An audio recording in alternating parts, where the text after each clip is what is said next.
Welcome to the Average Nobody's Podcast, number 91 for August 3rd, right?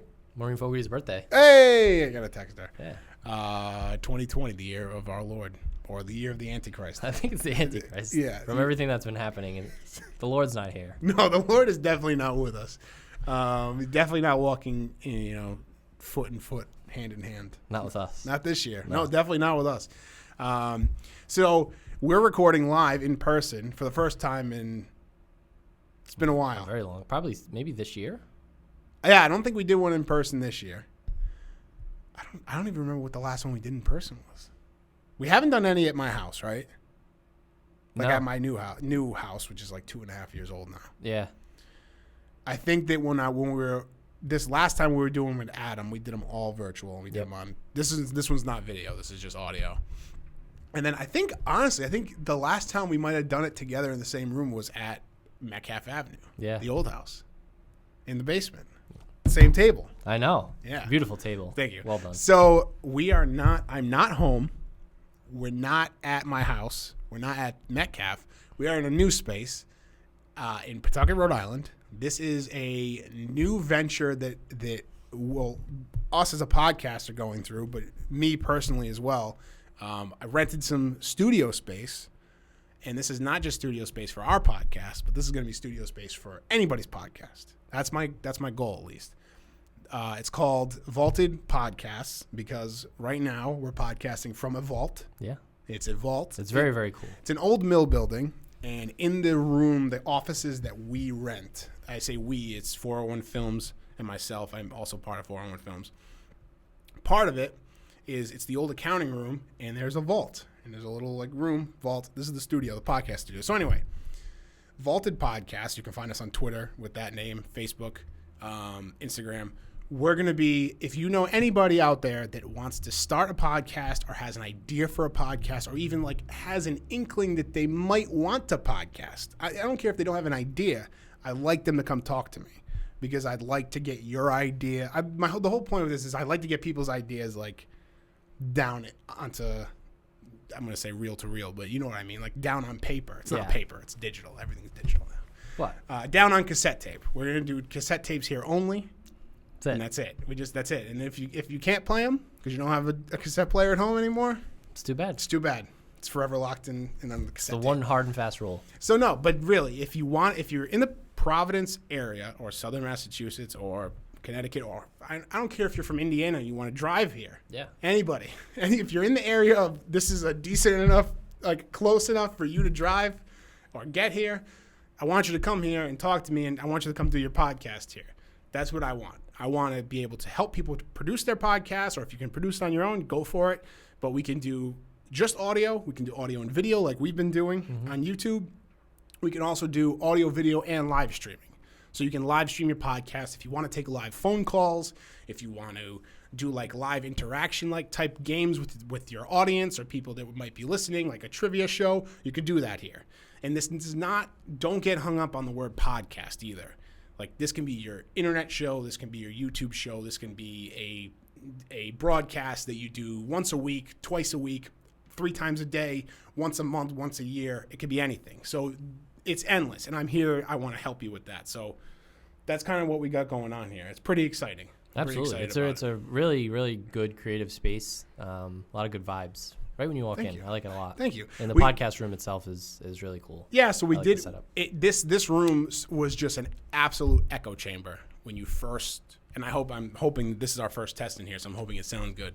But it was an absolute echo chamber. So we had to fill the room with moving blankets. So we hung above the ceiling, and we hung these foam boards, and we put nice fabric over it so it looks nice. The whole thing is really coming together. We got China balls with light in them. You can change the colors of the lights. Right now, they're not totally hooked up to Wi-Fi, so they're kind of sporadically changing colors. But, yeah, so that's what we got going on here. Very excited about it. So, again, Vaulted Podcast. Or you can just Matt from RI or Average Nobodies. Just hit us up. And if you have anybody or you want to do a podcast or a show, come talk to us. I don't want to... We're going to do the first few that come to me and want to do this. I want to offer some free studio space for you because I want to get people in here and I want to get people using it. And I also want to get some some footage of people using the space so I can use it for advertising. I'm going to be straight out. So if you want to come in here and record, I'm happy to do it. And I have all the equipment. All you have to do is come in here with an idea, sit down and record, and we can do it. That's it. That's a pretty great offer. It's pretty cool, right? It is. Not bad. Free.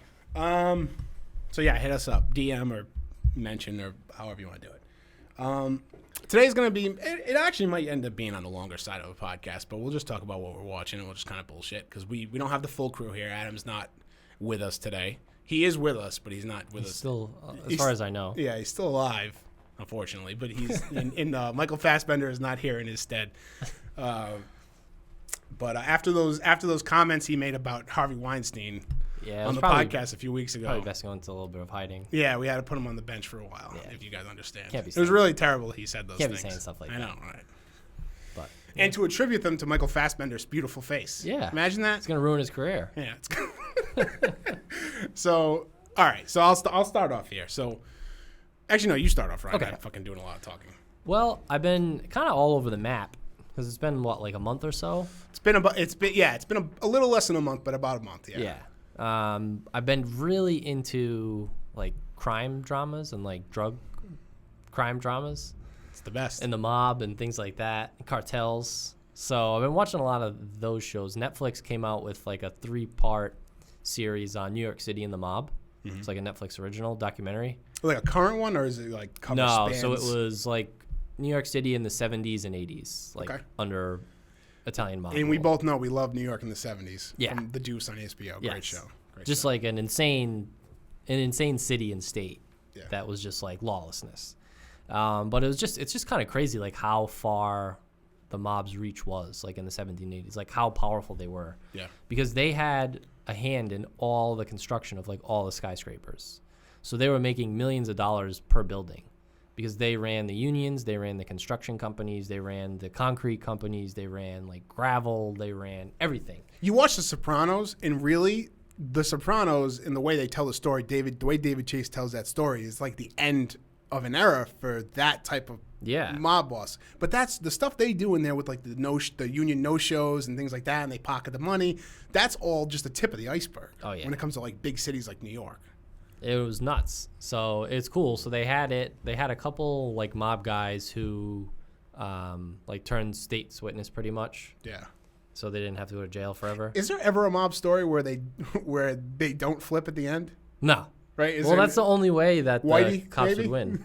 But yeah. I think even White. Oh no, maybe Whitey didn't when he got caught. But recently. I think he was like a secret informant. That's right. That's right. Yeah. He was working. Right. So there was like a couple of those guys, and there was like the FBI detectives that were like trying to hunt them down. They talked about the wiretaps and how they would like tap in people's homes, how they would tap their cars. What's the name of the show? I think it's just called New York City and the Mafia. Okay. So it's like a 3-part series, but it's really cool. And like some of the FBI agents, they just talk about like how they went in and like tapped their phone. Imagine being an FBI agent going after the mob, like hardcore going after the mob. It's got to be so scary. It's got to be scary for you. You have to be non-attached. Yep. Like you have to have no family. And a lot of times these guys did have families. Yeah. But how do you do that? Like when people are so connected? And you don't know. Also, the other thing is too, when you're a detective or an FBI agent, like you don't know who around you is. Like that's a movie cliche kind of, but you don't know who around you is also connected with the mob. Yeah, who they're paying off. Right. Exactly. So it was. I mean, some of the guys they talked about how like scary it was because they would. So say like one of the mob bosses had cable TV. Yeah. So they would mess with his cable signal. So he would call his cable company, but the FBI had the phone routed to like an FBI call center. So he was actually calling the FBI to come fix his cable, and they would send an agent out. And when he was like fixing the box, he would put like a listening device in there. That's incredible. Yeah, pretty crazy. And they were one of the mob bosses that John Gotti killed, Paul Castellano. Yeah. So he was like one of the big guys, and they ended up killing him, like in-housing. Like John Gotti had him killed so John Gotti could like rise up. And the FBI agent was like talking like sadly about it.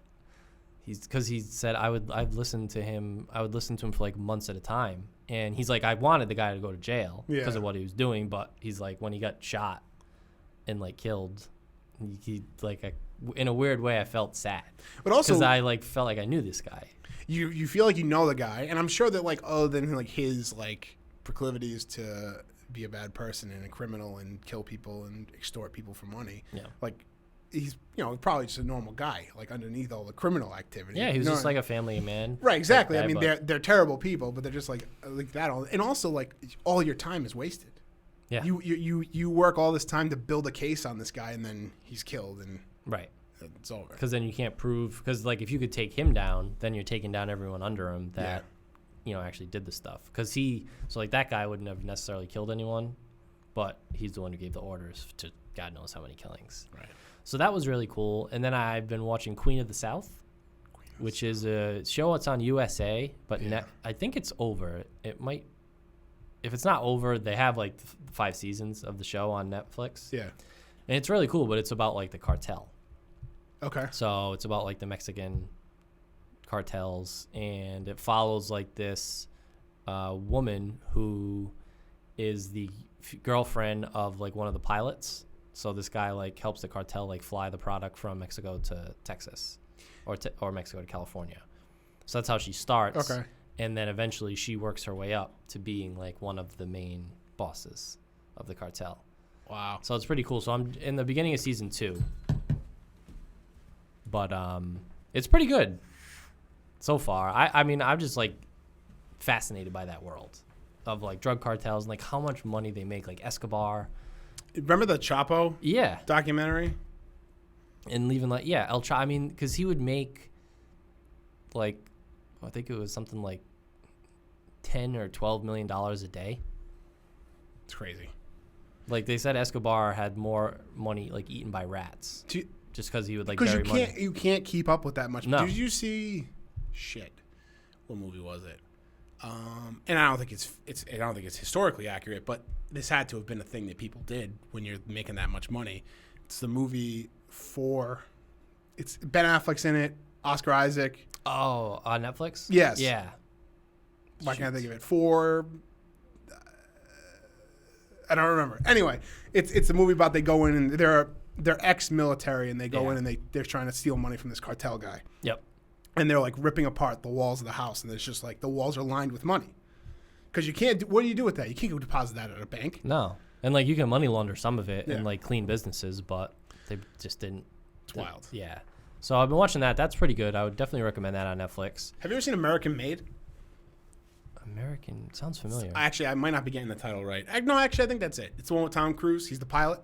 I have seen that. Yes. Okay. So it's kind of like that's the way the guy. That was a really good movie. Very good movie, and he had the same problem where he was just lining his house with money. Remember how much money he was making? He was just like, it's crazy. There's nothing you can do. No. So I've been big on that. Like I watched Netflix has another one on like just all different drug people. So I watched the one on El Chapo, who's just an insane person.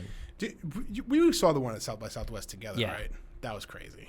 So crazy. They let this. I don't remember what what was the documentary you just watched at El Chapo? So it was like a series. Oh, okay. So he was just like episode 1. Do you remember the name of the documentary that we saw? I don't, but it was so good. You can look it up. I'm sure it's pretty easy to find, but it was made back in was it 2013? Yeah. 12?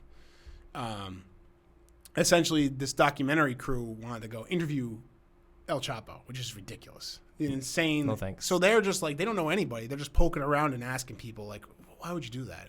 And then El Chapo let him get as close to him as humanly possible and then turn them away. Yeah. Amazing. Like, what a power move. It's crazy. They fly him out. They fly them out to his island. Yep. They bring him all the way up the mountain to his mansion. And then as soon as they get inside the gates, his people come out and be like, no, you have to leave. Yeah. And then, I mean, you just have to leave. You have to leave because you're just glad you haven't been killed already. Exactly. Yeah. But just like crazy. And like how he just kept escaping prison and... In the laundry cart. Yeah. And then there was one, they had like video of him in his cell and he's just like sitting on his bed. And then he just gets up and like goes into like the shower and then disappears. And his people had built like a 2-mile long tunnel to a house. So he walked down. They had a dirt bike waiting for him. Yeah. He rode the dirt bike. So by the time like the prison people got there, like they could never caught him. It's just like absolutely insane. The other thing is too, like what kind of power do you have to have over people in order to like get them to do that? Well, I think like with him and especially with like the Mexican cartels, there's no really like economy. So they're looking at him if he's paying you money, if he's like giving you food, and they saw him as like a Robin Hood. Like, he's taking from all these, powerful people, and he's paying us, and he's like getting us food, and that's how he would get the farmers to do whatever he wanted. Right. And also if they didn't, then he would just kill them. Yeah. And kill their families. So you didn't really have much of a choice. I want people to fear. To be afraid of how much they love me. Is that how you're going to get people into the podcast? Yeah, that's it. I want people to be afraid of how much they love me. We'd rather be feared or loved. And then yesterday, Holly and I watched Wedding Crashers, which is just, in my opinion, it's just the perfect movie. There's no lull. There's no, bad scenes. There's really no, unfunny scenes. I haven't seen it in a while, but I remember every time I rewatch that, it still gets, the same laughs. It's so good. The same laughs. It's Owen Wilson and Vince Vaughn have incredible chemistry together. Yeah. And then it's perfectly casted outside of that. Isla Fisher, Rachel McAdams are both great. Love Rachel Christopher McAdams. Walken is great. Right. Bradley Cooper. God. Bradley Cooper, yeah, is fantastic. His first real role. Yeah. Yeah. And he's just amazing in it. Even the mother, Christopher Walken's wife. I forgot the actress's name. She's a very famous actress. I'm getting her confused with who's the lady who plays the mom in Meet the Fockers and Barbara Streisand. No, yeah, well, not her. The other Robert De Niro's wife. Oh, Faye Dunaway. No. I'll look it up right now. I saw it too, in the credits, but it's just I love that movie so much, and there's just so many good quotes. It really shaped the way I feel our age group talks. Jane Seymour. Yes. Yeah, she was great. There's just so many good quotes, and just the way they talk to each other. Those movies, I guess I would lump old school into those movies. Yep. When Vince Vaughn and Owen Wilson and Luke Wilson, they were all Will Ferrell. They were all their peaks when it came to making movies. The dialogue is so funny and it's very, so sharp. very sharp. Yeah. Is exactly a good word for it. Yes, very sharp, poignant, right to the point, and quick too. Yes, quick. They don't do the thing like with ever seen Arrested Development? Yeah. Arrested Development layers jokes. Those movies don't layer jokes. No. It's bang bang bang, but right in a row, no layering. Yeah, it's great. And the delivery is fantastic. It was just fantastic, and it was the not 20-year anniversary, 15-year anniversary, I think, of it. Recently. 50. Honestly, when I hear 15 years for that, it doesn't seem like. If you had told me it was 25 years ago, I'd be like, yeah, because everything I seem so old now, and everything I hear about. So 15 years doesn't seem bad. Because I can remember seeing that in theaters. Yeah, 2005, I think it came out. Yeah. So they had an interview with the director or two of the writers, and they were saying that they want to do a sequel. That would be so cool. And they would obviously need everyone to come back. So if Vince Vaughn and Owen Wilson liked the script, then they would try to move forward with it. I can't imagine Vince Vaughn would say no to something or Owen like Wilson. This. Yeah. What are they doing now? I hate saying that. They're not puppets for our entertainment, of course. But if they still want to act, what better? If they're still in the acting game, what could they do better with? Another movie Block 13 or whatever the hell it's called that Vince Vaughn was in, where he was a prison fighter or whatever, or sequel to your most successful movie of all time, which is gonna people are just clamoring for. Right. So I hope they do it, but Wedding Crashers was so good. So I've just been watching a lot of things like that, and then Perry Mason's still on HBO. Good. Which is really good, really really good. It's either finished up yesterday or next week. I didn't watch it last night's yet, nice. But really really good. Highly recommend that. I'm super happy with. I've subscribed to HBO before, but now I'm subscribed to HBO Max or now whatever they're calling. But now they're just calling it HBO. Yeah, so there's HBO Go. There's HBO, the cable service. Yep. There's HBO Go, the little, it's the brother of HBO. Yes. You can watch it to go on the phone. Then there's HBO Now, which is a subscription service, then there's also HBO Max, which is the same thing as HBO Now. And now they're just calling HBO Max and HBO Now HBO Go. Or no, HBO. Just HBO. Yeah, everything's just HBO now. It's very confusing. So anyway, I'm very happy with their lineup of what they have on HBO. They're doing a good job. They have a library too, right? Because of course, HBO, you're always gonna go for their original stuff. Yeah. But they also have they just acquired Looney Tunes cartoons, which is huge. They have Sesame Street, obviously not really for me, but like for kids, like Mark comes in here and he signs into my HBO, and when he has his kid here, little Mark, they watch Sesame Street. Like he watches Sesame Street. It's great. Like it has a ton of stuff for like everybody, and plus they have like all their original content, and then they're getting a library of good like movies and things like that. Yeah. All the DC movies, things like that. That's awesome. Very happy with it. Do they have Friends on there? Yes, and they're gonna get the Friends. They're working on like a reunion special or something. They're gonna work on that too. I think they were gonna do it for like May, like the launch in May, but then they couldn't like get everybody together. Very tough. Yeah.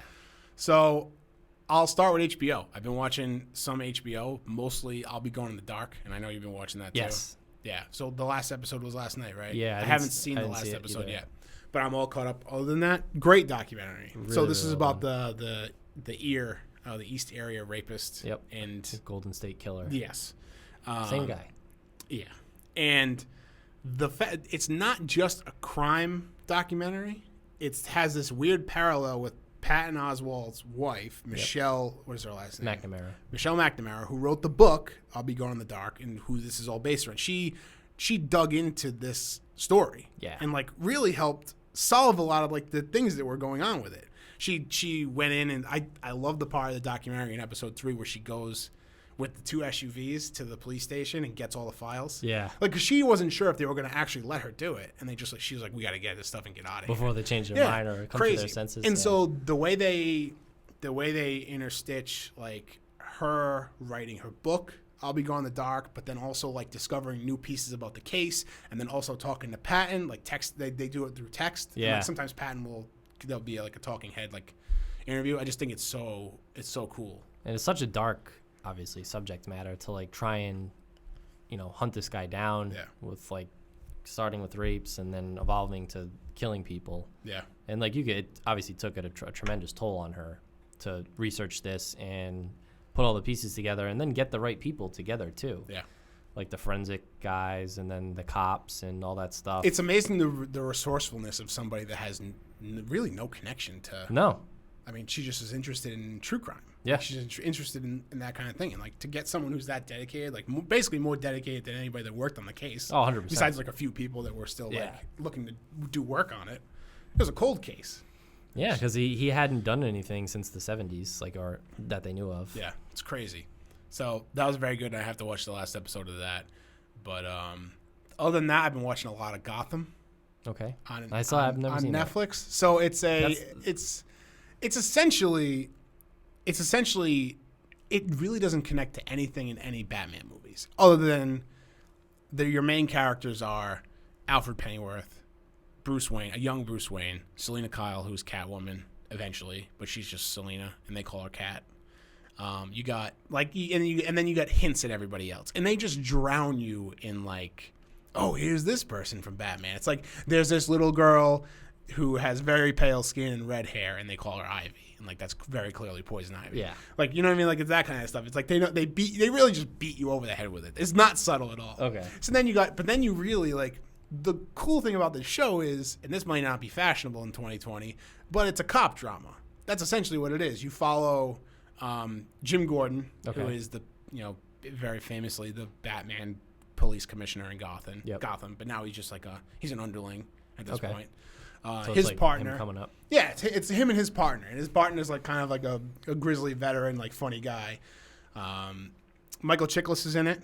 Ooh. I know he only has a short run. It's only a 5 season show. Okay. But he has a short run over a couple seasons, and right now I'm like in the middle of his run. He's the commissioner. He's very good. And Michael Chiklis is very good. You got like Ed Nigma, who's the Riddler. He's in it. He's kind of a crazy guy. You got hints of the Joker. You got things like this. And then it's really just like a cop drama, and they battle the like Gotham's underworld. So a lot of mafia bosses. Jada Pinkett Smith is in it, and she's fucking so good. Oh, really? Love Jada Pinkett Smith in it. She plays a character called Fish Mooney. She's just an underboss. And then you have her fighting with, who's the other big boss? He plays him, and he's in The Dark Knight too. Falcone. Oh, yeah. Falcone is in it. And then the Penguin. The Penguin is the other like mob boss. Who plays the Penguin? It's some guy who I don't know. Hold on, I'll look it up right now. I knew you were going to ask me that.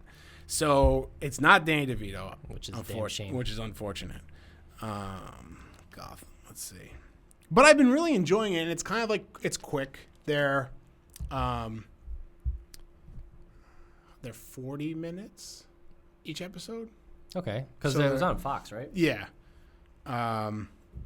Let's see here. Because I think Jada Pinkett Smith. Penguin is Robin Lord Taylor. The name sounds familiar now that I read it, but I don't know him from anything. Let's see what else is in.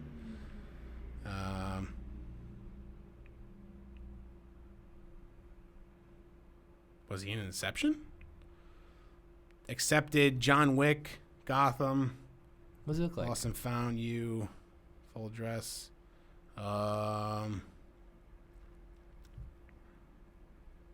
Killing Lincoln. I missed that one. Miss Killing Lincoln. Oh, man. Okay. Do you recognize him? Yeah, I recognize him. A little bit, right? He's Penguin. Okay. Yep. He's recognize him. kind of a crazy guy. He's very eccentric. He waddles around. It's very on the nose. I remember him from Accepted. He played like a really strange Yes. guy. Yes. Right. Yeah. He's the one who always wanted stuff to explode. Yeah. Right. Yes. Okay. So the show is very on the nose. Bruce Wayne finds his. I don't want to do spoilers, but like Bruce Wayne is starting to meddle. Like his parents die. Obviously, these parents are dead. He's trying to figure out what's going on with Wayne Industries and all that, and like find out like the Dark Seeker. So it's kind of like you have Jim Gordon and him like intertwining, and they know each other and they help each other out, but it's really two different storylines where he's trying to figure out what's going on with Wayne Industries, and Jim Gordon and his partner are trying to like clean up the streets of Gotham. But I've been enjoying it, and I'm already like, I just started season 3, so I'm more than halfway through.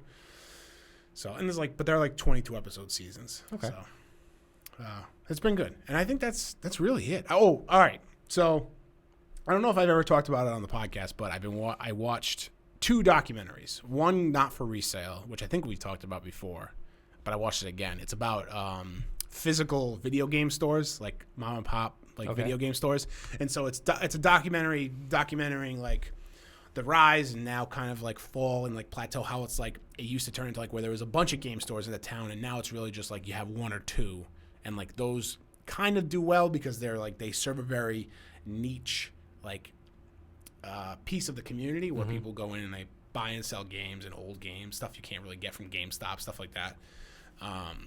So there's that aspect of it. They also talk about like the Video Game Hall of Fame that got set up and the guy who set up that. Anyway, I watched that again. It's a great documentary. I highly suggest it. Done by Kevin Smith, not Kevin Smith, another Kevin Smith. Yeah. Interesting.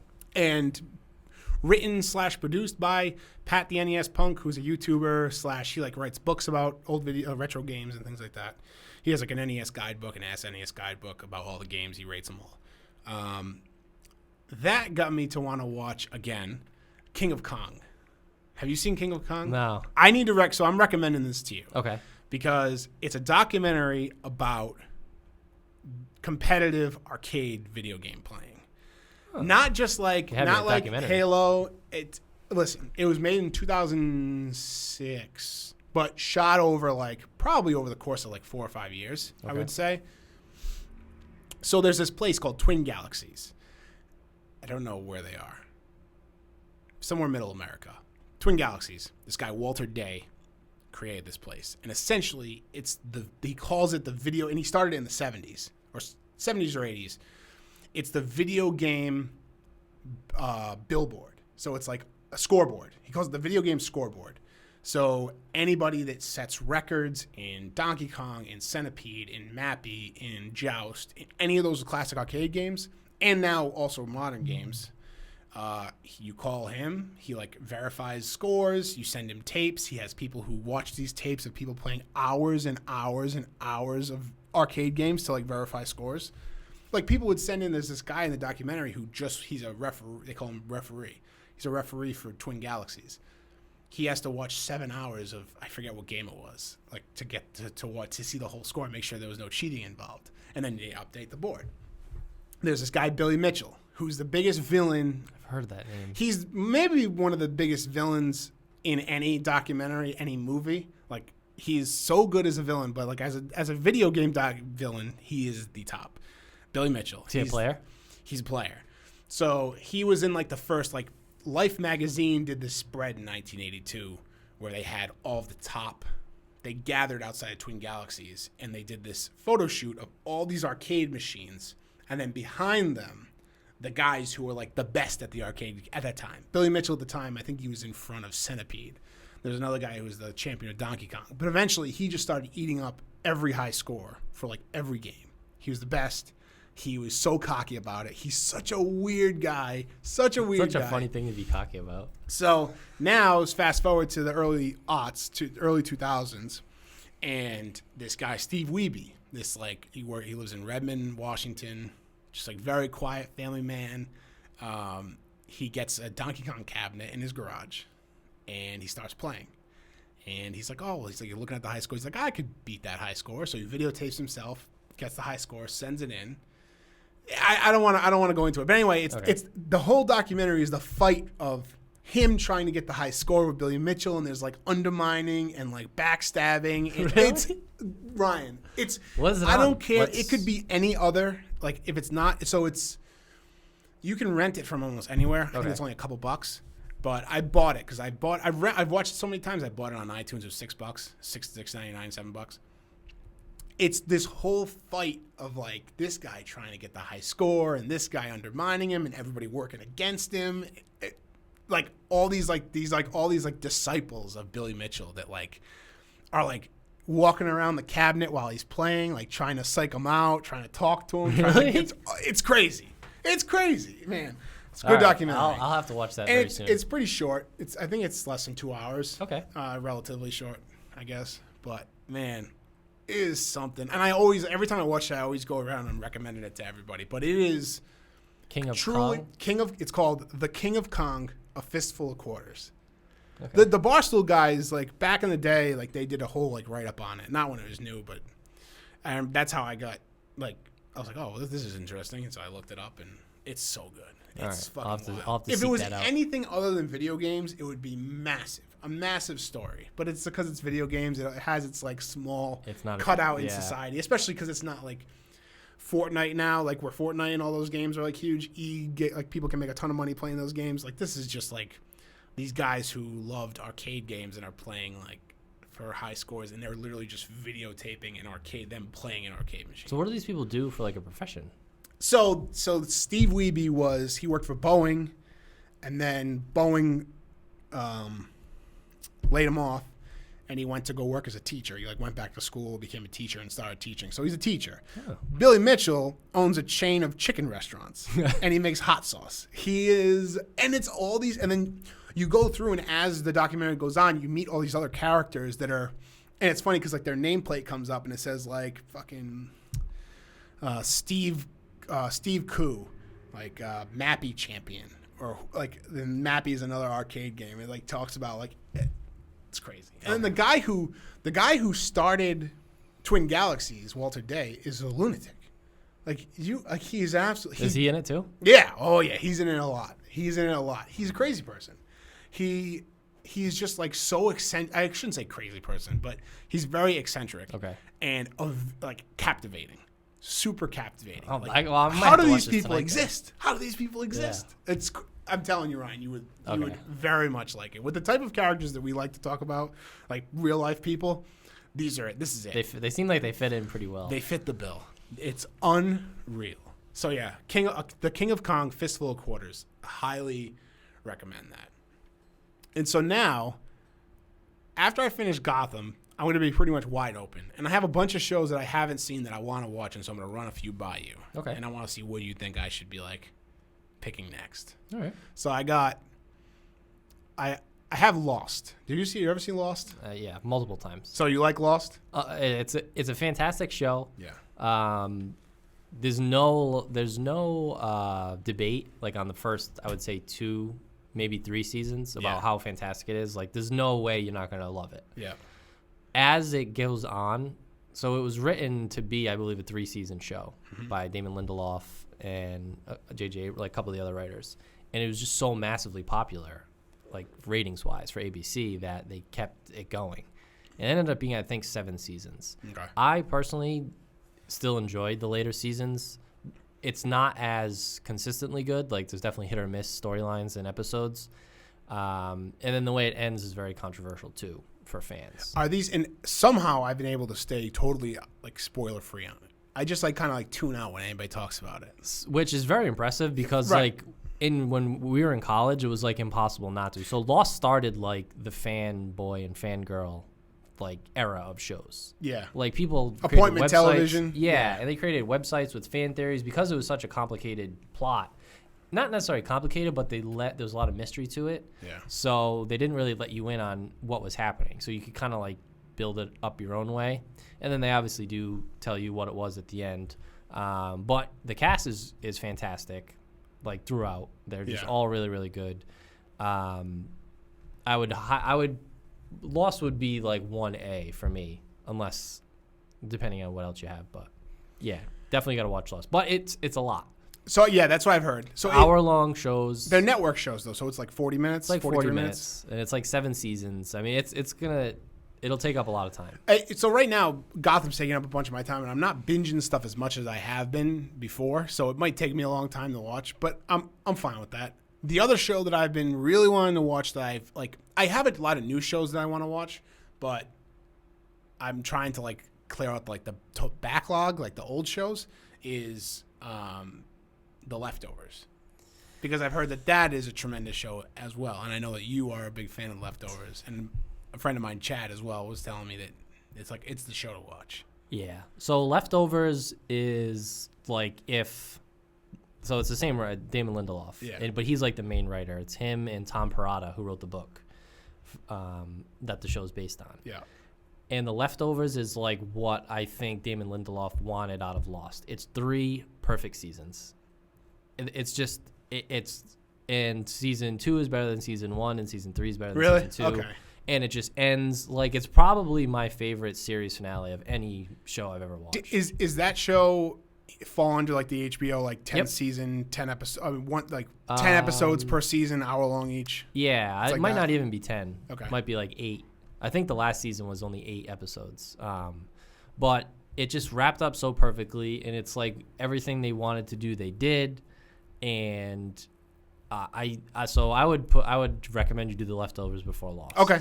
So Lost is good, but like it's just tough. Like any show going, 7 seasons. I was hoping to save Lost for when I traveled. Like my plan was this year when I traveled for work, I was going to watch Lost. But considering there's no trade shows and I won't be traveling really for work that much this year, that's not good. It's not great for me to watch Lost like that because I won't have to. I can't watch it. So I think I'm going to start. I think you're right. I think I'll start with Leftovers and then go into Lost. Amazing score. Yeah, that they did for that. Upcoming shows. Are you excited for Lovecraft Country? I'm very excited. Soon too? 2 weeks. Looks so good. Yeah. And anything now that Jordan Peele has his hands in, especially in like a sci-fi type of way. Very, very excited. It's soon. Yeah, August. 16th. Middle August. Yeah. Yeah, so 2 weeks from yesterday. Yeah, Lovecraft Country looks really, really good. I'm super excited for that. I'm trying to think like what else is. I've also been watching, like trying to keep up. I can't watch regular news. No. I can't watch regular news just because you don't get the full story from any one news channel, I think. And I think that everything is so tilted and changed for ratings and things like that. It's tough for me. So I watch Patriot Act, which is not a weekly or even daily news show. It's on Netflix. Have you ever watched Patriot Act? No. It's very good. So he tackles, it's Hassan Minhaj. He tackles like certain topics, but usually they're pretty poignant on like what's going on in society. So it'll be like deep dive, like mini, like if you see a package on a news channel where it's like a 6-minute story, it's kind of like that, but they're like half hour for the whole episode. And they're very well done. Tonight, yeah, yes, which I really like. So that was the next one. Yeah. So Last Week Tonight has been through whole COVID and everything, has been my number one news source. I love John Oliver. I like his delivery. And, it's funny, obviously, too. But he boils it down and makes it very digestible for, like, a normal person. And it's usually just facts. It's just facts. That's all I want. I want facts. I don't want it dressed up. I want what's going on and things like that. Because it's so tough to, like, even on Twitter to get news. So Last Week Tonight and somewhat Patriot Act have been, like, kind of like my news sources over the last 4 or 5 months. I think that's the only way to consume it, really. Yeah. I got rid of Facebook. Yeah. So I'm just on Twitter now, and like I can customize Twitter to like the voices I want to hear. Obviously, I'm not interested in certain voices. And I think that, like, and that's the thing, too. Like, people would jump down you. If you said that, people would jump down your throat. They'd say, like, I'm doing it so it's only the voices I want to hear. People would be like, well, that's not how you. Well, listen, I don't need people fucking yelling and screaming on my Twitter timeline about how they shouldn't have to wear a mask at Walmart. Right. Those type of people, you know what? I don't need that side of the argument. I don't need it. Yeah. I don't want it. I don't need it. I'll be it fine. If I'm ignorant for that, then I'm ignorant. Then that's fine. I'm happily ignorant. Like, I'm not necessarily, I don't need people to agree with me, but I know I'm smart enough and educated enough to know what I should be doing. Yeah. I don't, it's not like, oh, let's listen to what this side has to say. Yeah. No, you're just, in my opinion, you're being dumb. I don't need people, and I've had to mute people and block people in my timeline, unfollow people telling me that there's no reason. Listen, I lost a family member this year to coronavirus. I don't need to be told that coronavirus is not a big deal and that there's a cure. I definitely don't need to be told that, because that's not true. Right. And I don't need someone lobbying. Like, what do you, like, it's so crazy to me how a pandemic scientific issue is turned to a political stance issue. And that's all it is. It's like, either if you think the coronavirus is real, you're leaning left. You're a sheep. You're right. You're a sheep, and you're a liberal. If you think that the virus is fake and that it can be cured with hydroxychloroquine or whatever the fuck it's called, and zinc, and you want to talk to that doctor who believes that she believes in demon sperm. Yeah, and that they use alien DNA. Gynecological cysts are caused by demons having sex with you in your sleep. Yes. So, which, if you want to believe that, makes sense if you think. Then about you're leaning to the right. You're for the cause. Yeah.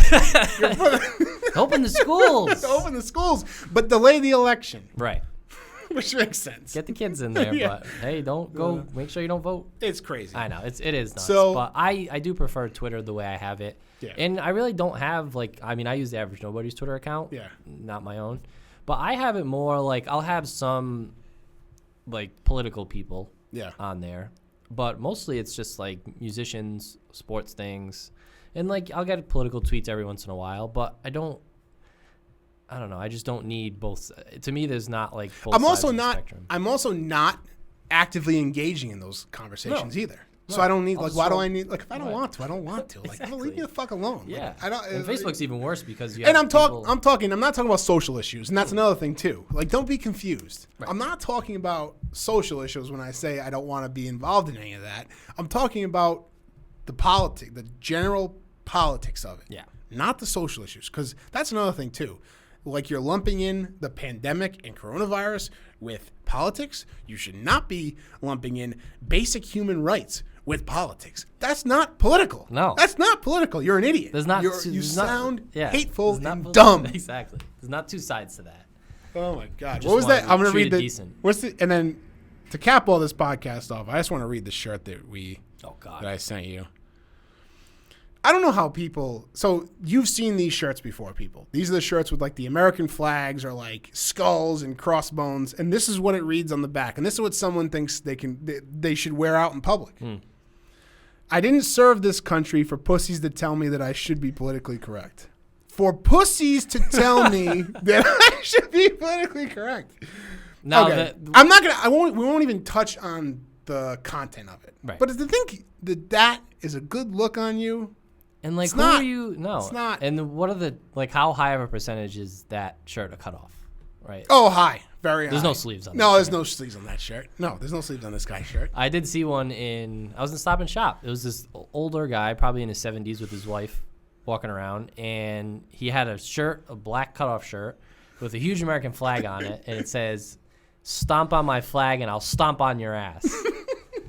Who's stomping on the flag? Who are you yelling at? You know what this is? You know what this world has come to? The world has come to late 90s wrestling, and these are Stone Cold Steve Austin shirts. Yeah. It's a character. It is. They've turned Vince McMahon has turned the world into the WWE. Yeah. I'm going to stomp a mud hole in your ass. And the fact that these shirts are so hostile against people that aggressive. I love America. Right. I love where I live. These shirts are just visually attacking me. Yes. They attack my every sense. Everything. Smell. Not in a good way. No, every sense they attack me with. And I don't want a piece of it. So you know what? No. they're not going to be in my Twitter timeline. And that's fine. Yeah, I don't need that guy's opinion on Black Lives Matter or wearing a mask or like I just don't need it. I don't care. Don't want it. I can't imagine it's good. Don't need it. Can't be bothered with it. So I think that's going to be it for episode 91. 45 episodes of just pussy shirts and The Leftovers. And before I forgot to mention this, Palm Springs on Hulu. Oh, I need to watch that. Yes, that was my favorite movie I've seen this year, maybe in the last couple of years. You saw, and I don't know, I think we already talked about this, the Pete Davidson movie. Yes, King of Staten Island. Very good. Also very good. Okay. Palm Springs I would watch first. Okay. I watched it twice. It's really good. It's a serious, or it's comedy? It's a drama? It's like a dramedy. Okay. Definitely more like it's I would say a dramedy. I mean, because you have Andy Samberg, so it's that goofiness to it. Mm-hmm. But he is just a really good actor in it, as is Kristen Milioti, who's the mother from How I Met Your Mother. Yeah. Yes. Spoiler alert. Right. I think people are over that show at this point. The guy with the pussy shirt's gonna write into Average Nobodies now. You spoiled How I Met Your Mother for me. Hey, this is the guy with the pussy shirt. Oh, how'd you find me? Yeah, it's very good. Fuck, what was I gonna say? Also, hot tip for everybody out there. Is it Netflix? Hulu? Hulu or Netflix has the entirety of Unsolved Mysteries. Netflix. Yes. The entirety. I had no idea. I'm so excited. I started watching it, but then I got really depressed. It's very sad. It's a very depressing show. But if you want to watch a good mix of like true crime and alien shit, Unsolved Mysteries, and you love trench coats. Nobody made an entrance like that guy. Now, like Rob Stacks, right? Was his name Rob Stacks? Robert Stacks. I think it was. Anyway, no one makes an entrance like him. When you see him, you're like, oh, something. Oh, shit. Oh, no. Something's going down. There's a mystery about to be Unsolved Mysteries, great show on Netflix, the Yes. whole series. It's fantastic. And they're also doing, have you seen the trailer for the new one? So they're doing a reboot of it. No. And I don't know I forget who the new person is going to be, but they're doing a new Unsolved Mysteries. No way that guy's Here's the thing, though. I don't want Unsolved Mysteries to be just true crime. I want it to also include the alien and buried treasure stuff. Oh, yeah. Because, like, I need that. So I hope that it's not just going to... Because the trend right now is true crime is super popular. Right. I think it started with Making a Murderer and kind of ramped up from there. That seemed to me to, like, I think really that was, kick like, it off. it really... Like, I think it was always high interest, but I think Making a Murderer really... With that kind of stuff. But I think that this type of show needs to be more dramatic than factual. Yeah, I need the mystery. Give me some of the silliness, too. I need the unsolved mysteries. Yeah. I need it. Okay. So there's no shortage of things that you guys can be watching, and add us or tweet us at Average Nobodies if you have any suggestions for us and or need us to give you some suggestions, because there's not many things we do better than watching movies and TVs. That's the thing we do the best. I mean, that's essentially like after all these years of doing on and off podcasts, starting with the RFMV podcast and now this, we've kind of boiled down that our bread and butter is entertainment. It is. So we're just going to talk about that. And we didn't forget about the Brendan Fraser watch along. Yes. We still have to talk about Scorpion King and Dragon Emperor. Yes. That's going to be hopefully in the next couple of weeks. I got to talk to Adam. He's done with one of his classes. So hopefully next week I'm going to pick back up on that. It might not be here. We might go back to the normal like YouTube thing we were doing. But hopefully at least Ryan and I will be here. Yeah. And Ryan and Adam will be Skyped in somewhere in the sky. So that's it for episode 91 of Average Nobody's podcast, coming to you semi-live, live to tape from the Vault at Vaulted Podcast. Again, hit us up at Vaulted Podcast or DM me at Matt from RI or at Average Nobodies if you want more information on that. Absolutely. Until next time. The mystery will remain unsolved. You stomp on my flag and I'll kick you in the pussy. Is that what it was? Close enough. I think you're mixing both of the shirts. Please don't do that to me. All right. See you later.